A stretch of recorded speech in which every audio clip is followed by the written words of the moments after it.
Dans ce cours, nous allons étudier les 4 derniers mouvements de la deuxième partie de la forme de la lance.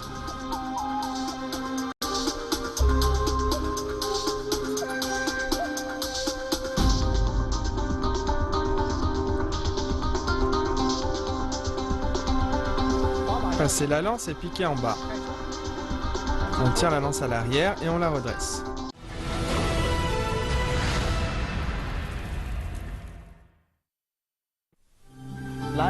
Position du demi-cavalier, barrer, rabattre et piquer. Avancer, barrer, rabattre et piquer devant. Bien. Barrer, rabattre et piquer.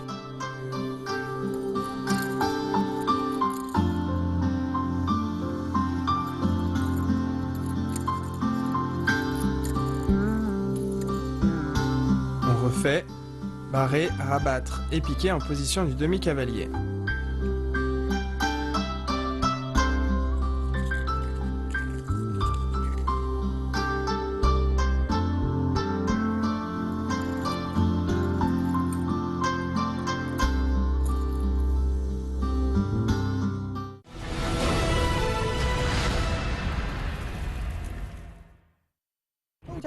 Tirer la lance et glisser le manche.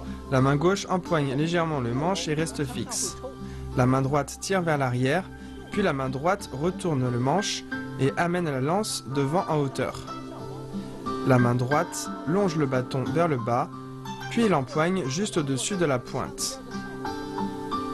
Au même moment, on avance en position des pieds joints. Bien, je le fais une fois, regardez bien.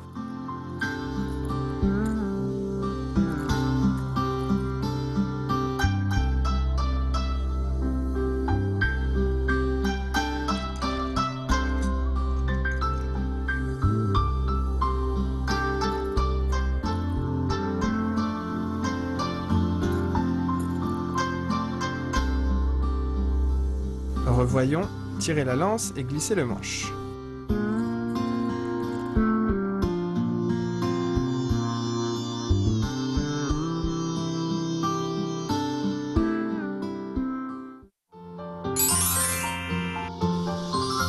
Pour la pratique de barrer, rabattre et piquer, on peut rajouter un poids à la pointe au niveau de la houppe pour travailler la force des bras et des poignets.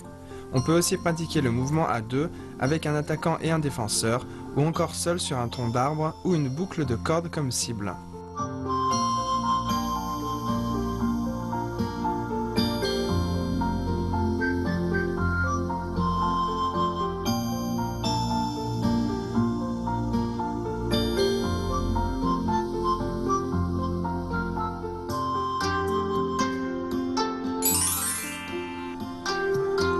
Tirer la lance et glisser le manche.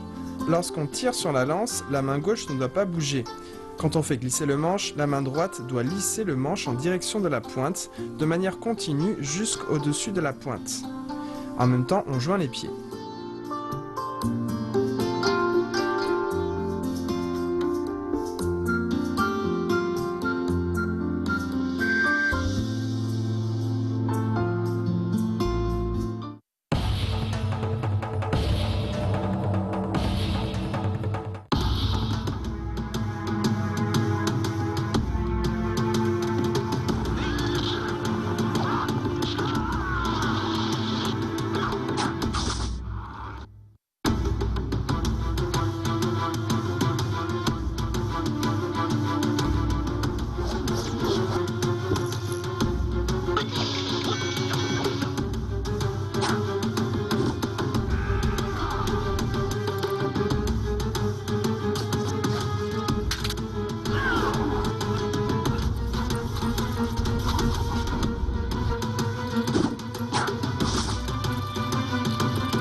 Passer la lance et piquer en bas. La main gauche avance, empoigne le manche et glisse devant en suivant le manche. Ensuite, on avance le pied gauche. En même temps, on retourne la main droite. Puis, on lève le pied droit et on recule. On envoie rapidement la lance devant et on empoigne le bout du manche. On ouvre bien le bras gauche et le corps. Je le refais une fois, regardez bien.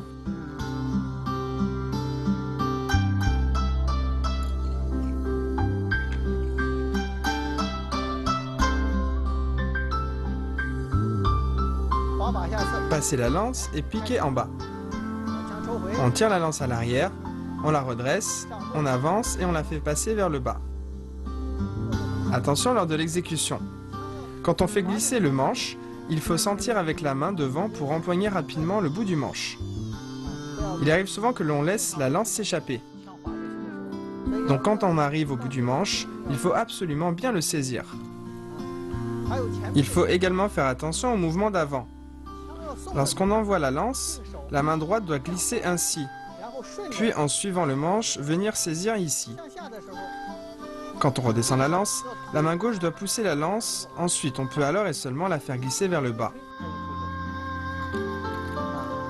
Bien, refais-le une fois.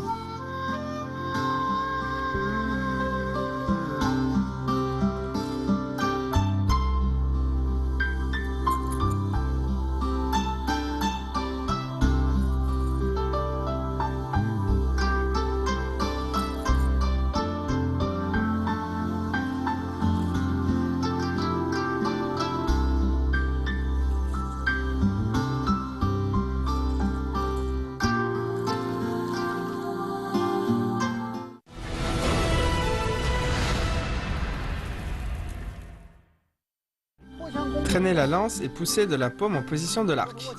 La main gauche empoigne la lance, on avance le pied droit, on fait tournoyer la lance au-dessus de la tête, on avance la jambe gauche et on lève le genou droit. Puis on vient piquer devant et on recule. Ensuite on ramène la lance en la traînant au sol, on plie les bras et on pousse avec la paume gauche en position de l'arc.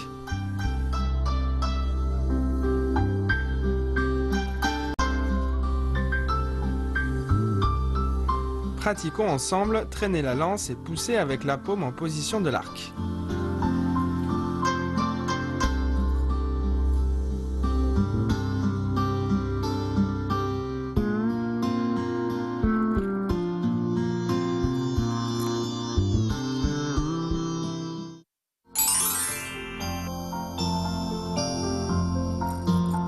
Passez la lance et piquez en bas.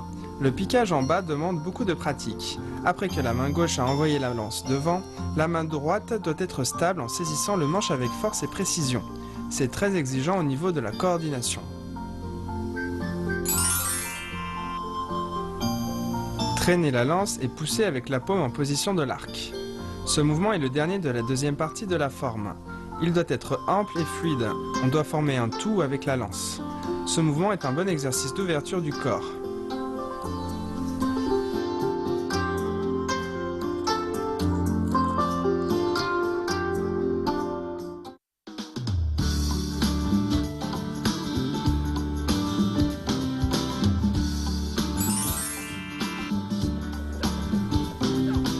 Zhao Yun est un célèbre général de la période des Trois Royaumes, de 220 à 280 après Jésus-Christ. Zhao Yun a passé toute sa vie à combattre à cheval. Il a participé à de nombreuses batailles, mais il n'a jamais perdu une seule fois. Par la suite, les gens le surnommèrent le général toujours victorieux. Il avait atteint un sommet dans la maîtrise de la lance. Zhao Yun, seul à cheval avec sa lance, réussit à sauver le fils de son seigneur au milieu d'une foule. Il tua des dizaines d'ennemis.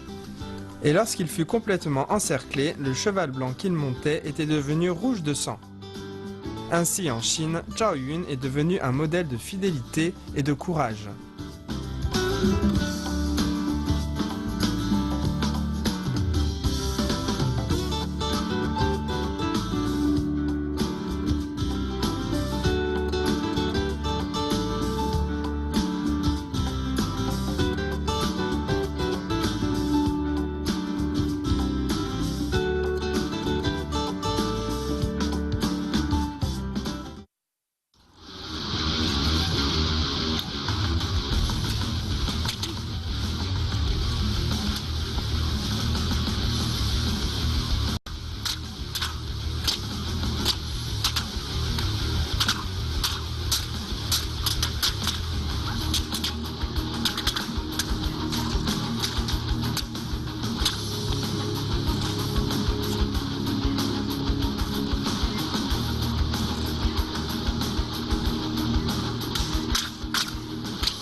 Voici l'enchaînement des mouvements de secours.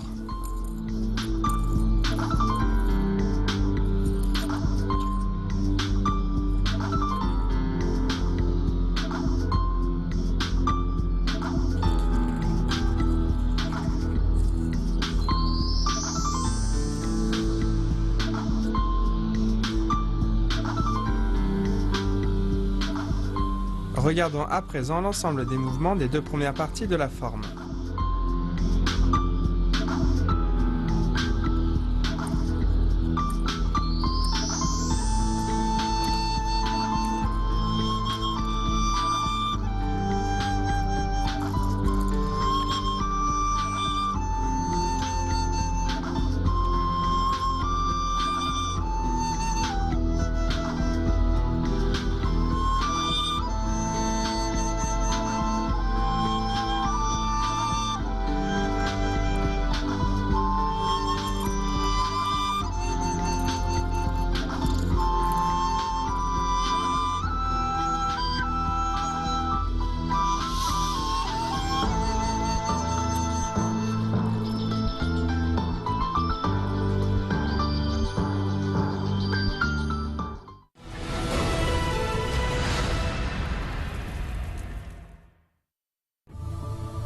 Avec ce cours, nous avons terminé l'étude de la deuxième partie de la forme de la lance. Nous devons pratiquer sans cesse. Au revoir.